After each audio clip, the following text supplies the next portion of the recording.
श्री ओम करणी, श्री ओम करणी,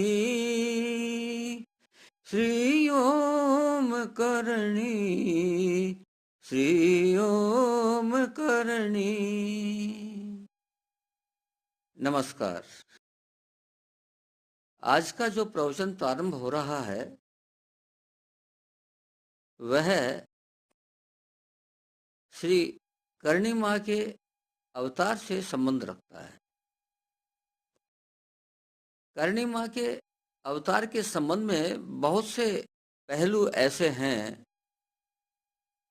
जिनका पूर्ण रूप से समाज के सामने दिग्दर्शन नहीं हो सका। उनमें से कुछ जो है वो आपके सामने लाने का इरादा है। देखिए, करणी माँ का अवतार हुआ विक्रम संवत 1444, यानी सन 1387 ईस्वी में। उस समय जो देश की हालत थी वो बड़ी दयनीय थी। बाहर से आतताइयों के लूट खसोट के आक्रमण होते रहते थे और यहाँ देश था वो छोटे छोटे रजवाड़ों में विभक्त था और वे रजवाड़े भी एक दूसरे की प्रजा को लूटते खसोटते थे। प्रजा अत्यंत दुखी हो रही थी। उस दशा में माँ का अवतार हुआ था। भगवान कृष्ण ने गीता में कहा है,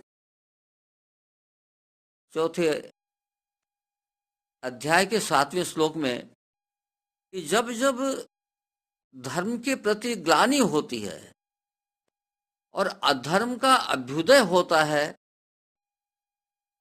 तब मैं अवतरित होता हूं। तो आप देखिए, ऐसी ही दशा उस समय थी जब माँ का अवतार हुआ। भगवान कृष्ण का अवतार पूर्ण अवतार था। पूर्ण अवतार 16 कलाओं का होता है। रामावतार 14 कलाओं का था। कारण यह है कि उस समय प्रमुख रूप से रावण ही एक बहुत बड़ा अत्याचारी था और वह भी अपनी प्रजा को तो बड़ा प्रसन्न रखता था। और द्वापर के अंदर जो पहले के दैत्य और राक्षस थे वो सारे के सारे जन्म लेकर के आ गए थे, तो प्रभु को पूर्ण कला अवतार के रूप में अवतरित होना पड़ा। इसी प्रकार से जो माताजी का अवतार हुआ उसे 12 कला का माना जाता है, क्योंकि उस समय बहुत ही सीमित रूप में, शक्तियों के रूप में अवतार की आवश्यकता थी। इसलिए उस अवतार को 12 कला का अवतार माना जाता है। तो इस प्रकार से यह कला अवतार की बात मैंने आपको बताई और परिस्थितियां बताई। तो माताजी का जन्म हुआ सुवाप में। यह सुवाप ग्राम फलोदी तहसील में, जोधपुर जिले की फलोदी तहसील, वहां पर स्थित है। ये वहां एक माताजी का भक्त परिवार रहता था, शाक्त परिवार, शक्ति का उपासक। पुरुष का नाम था मेहा, पत्नी का नाम था देवलबाई। दोनों ही बहुत ही ज्यादा शक्ति के उपासक थे। इनके 5 बेटियां थी, लेकिन पुत्र नहीं था।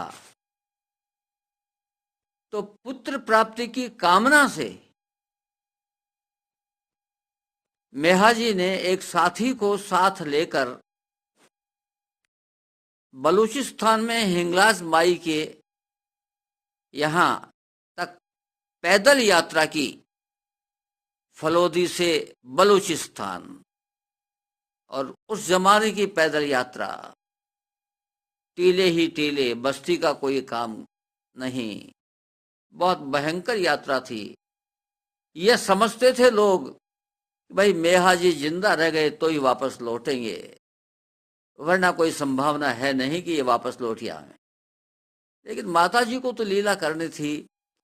मेहाजी को आदि शक्ति हिंगलाज माता ने आशीर्वाद दिया कि मैं खुद ही तुम्हारे यहां पर अवतरित होऊंगी। अब मेहा वहां समझने में भूल कर गया। वो गया था पुत्र प्राप्ति के लिए, और मां उसकी शक्ति की उपासना से इतनी प्रसन्न थी कि उसने कहा कि मैं खुद ही तुम्हारे यहां पर अवतरित होंगी, यानी कन्या के रूप में, क्योंकि मां का अवतार तो कन्या के रूप में ही होगा। तो मेहा बड़ा प्रसन्न होकर के आया, ये सोच करके कि अब मेरे पुत्र होगा। घर पर पहुंचा तो सब जगह बड़ी खुशियां मनाई गई। संपन्न परिवार था, सारे गांव में बड़ा प्रभाव था, तो सारा गांव बड़ा प्रफुल्लित हो गया। देवलबाई गर्भवती हुई, और गर्भवती होने के बाद में बच्चा सामान्यतया 9-10 महीने में पैदा हो जाता है, लेकिन देवलबाई 21 महीने तक गर्भवती ही रही। अब यहां पर यह भ्रांति है वास्तव में, क्योंकि मां अवतार लेती हैं, शक्तियां अवतार लेती हैं, प्रभु अवतार लेते हैं, वो पेट में आके रहते नहीं, वो आभास मात्र होता है।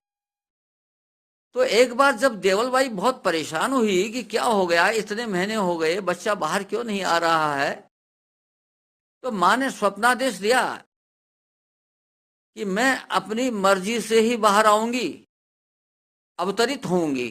बाहर आने का मतलब वहां यह था कि संसार में प्रकट होंगी अपनी मर्जी से ही। लेकिन देवलबाई आश्वस्त हो गई। 21 महीने बाद में माताजी को थोड़ी सी मूर्छा आई, और जब मूर्छा से चेत हुआ तो देखा बच्ची पास में ही है। इस प्रकार से मां का अवतार हुआ है 21 महीने में।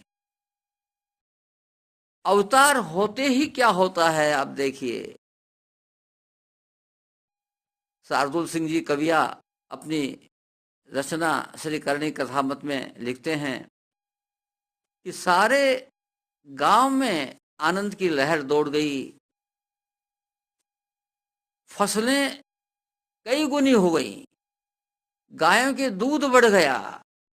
देखिए, भगवान कृष्ण का भी जब अवतार हुआ था तब ऐसी सब बातें हुई थी, वैसी ही सब बातें यहां हुई, इस समय हुई।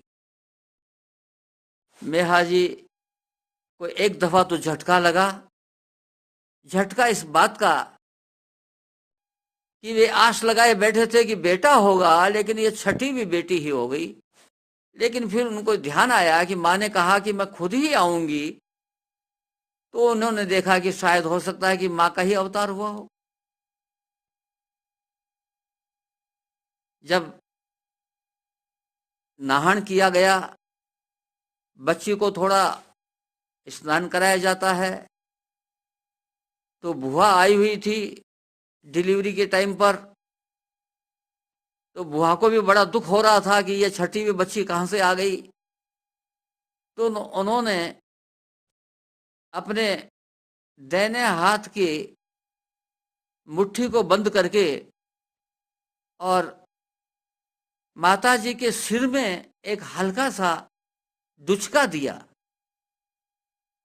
और कहा कि ये छठा भी भाटा कहां से आ गया, यानी ये पत्थर ही कहां से आ गया। इतना कहना था कि बुआ जी का हाथ जैसे बंधा था, मुट्ठी वैसी बंधी की बंधी रह गई, खुल ही नहीं पाई। बहुत कोशिश की लेकिन मुट्ठी नहीं खुली। तो यहाँ माता जी ये संदेश देना चाहते हैं, भाई जहां जहां घर में कन्याओं का अपमान होगा, तिरस्कार होगा, तिरस्कार करने वाला सजा का पात्र होगा, और सजा भी साधारण नहीं, भयंकर सजा होगी। एक हाथ बेकार हो गया, कोई इलाज नहीं हो रहा है उस हाथ का। अब तो माताजी ही उसको ठीक करें तो वो ठीक हो सकता है, वरना संसार के पास में उसका कोई इलाज नहीं है। इसलिए जहां जहां घरों में कन्याओं की वंदना, सम्मान होता है उनका, वो परिवार प्रसन्न रहते हैं और प्रसन्न रहेंगे। तो कन्या होने पर आनंदित होने की आवश्यकता है, क्योंकि कन्या शक्ति का स्वरूप है। एक हमारे साथी की बात मुझे याद है, अब तो वो इस संसार में नहीं रहे। उनके 3 बेटे ही बेटे थे। वो कह रहे थे कि इन 3 बेटों के स्थान पर मेरी 3 बेटियां होती तो मैं ज्यादा आनंद में जीवन जीता। तो आप देखिए, ऐसे परिवार बहुत हैं जो बेटी के लिए लालायत रहते हैं। आप भी ये निर्णय कर लीजिए कि जिस घर में बेटी हो, हम उस घर का सम्मान करेंगे। बेटी का सम्मान तो करेंगे ही, उस घर का भी सम्मान करेंगे। जिस घर में शक्ति नहीं है, कन्या रूप में शक्ति नहीं है, वो घर सम्मानीय नहीं है। पैसे वाला हो सकता है, उसके पास में वैभव बहुत हो सकता है, लेकिन सम्मान की थोड़ी कमी रह गई।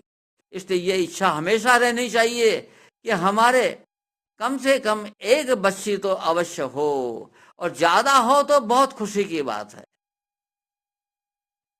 एक 2-3 साल गुजरे, बुआ अपने ससुराल जा चुकी थी, वो पुनः आती है पियर में। तो अब की बार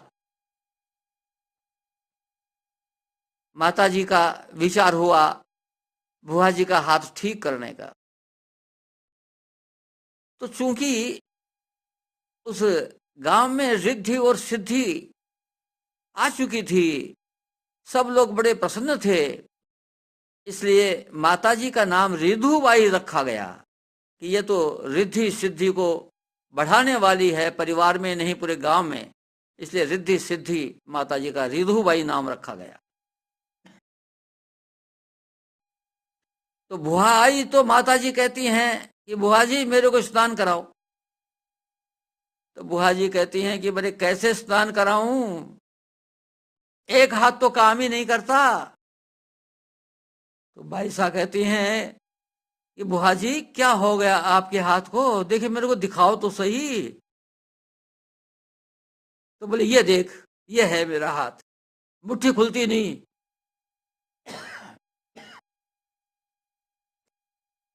तो माताजी ने, बाई साहब ने हाथ पकड़ा और मुट्ठी को खोल दिया। कहा बुआ जी आप तो चिरत करती हैं, यानी चरित्र करती हैं, आप तो झूठ बोलती हैं, आपकी मुट्ठी तो खुली हुई है।